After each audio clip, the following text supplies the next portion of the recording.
This channel does not promote any violent, harmful, or illegal activities. All content provided by this channel is meant for an educational purpose only. Top quality और consistent performance के लिए सिर्फ silver pump नाम याद रखना। বাংলায় আসেন প্রধানমন্ত্রী, অথচ প্রধানমন্ত্রীর আলিপুরদুয়ারের সভায় আমন্ত্রিতই নন দিলীপ ঘোষ।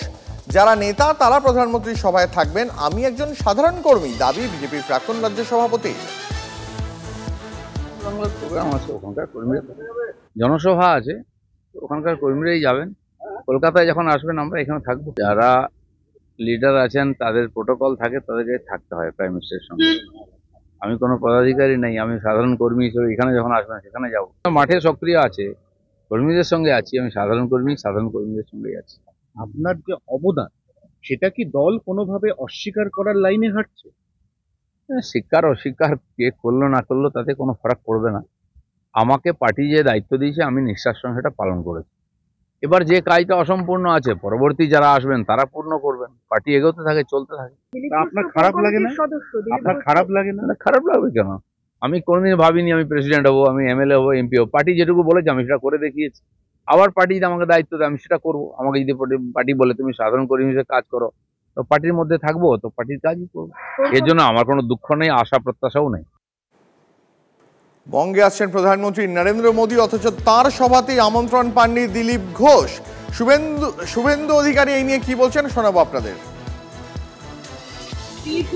আমি এর মন্তব্য করতে পারবো। আয়োজক আলিপুরদুয়ার জেলা বিজেপি, তারা বলতে পারবে তারা কাকে ডেকেছে কাকে ডাকে। টার্গেট 2026 জামাই ষষ্ঠীর আগের দিনই বাংলায় দুদিনের সফরে অমিত শাহ। আগামী মাসেই কালীগঞ্জে বিধানসভা উপনির্বাচন, বছর ঘুরলেই বিধানসভা ভোট। তার আগে কি বার্তা দেবেন বিজেপির চাণক্য? 31শে মে রাতে কলকাতার একটি হোটেলে রাত্রিবাস শাহের। 1 জুন নেতাজি ইন্ডোরে দলীয় সভা করতে পারেন অমিত শাহ। নেতাজি ইন্ডোরে সভায় অন্তত 10,000 কর্মী সমর্থক থাকতে পারেন। বিধায়ক, জেলা সভাপতিদের ওই সভায় থাকার নির্দেশ বিজেপির। বৈঠকে থাকবেন বিজেপির নবনির্বাচিত মণ্ডল সভাপতিরাও।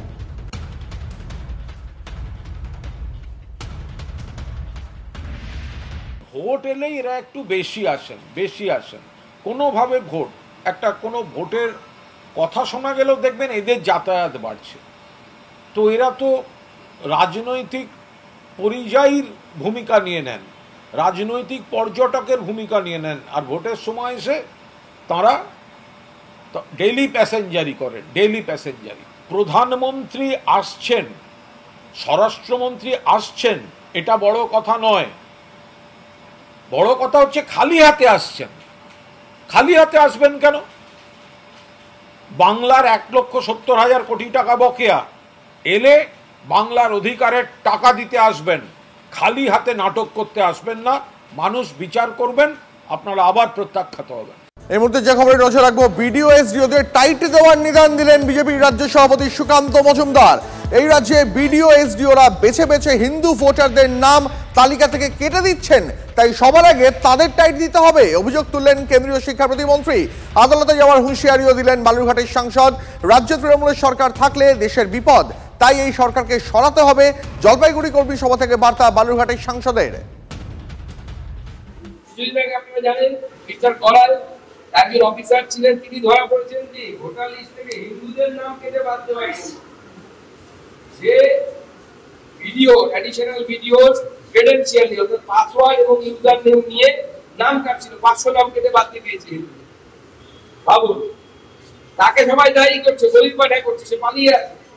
আমার মনে হয় না ওরকম একজন সাধারণ কর্মচারী উইদাউট ডিএ, এসডিও, ভিডিও এদের আজ্ঞা ছাড়া, এদের খবর ছাড়া, এদের সহমতি ছাড়া সেই ধরনের কাজ করতে পারে না। সেটা বিজেপি দাবি করেছে।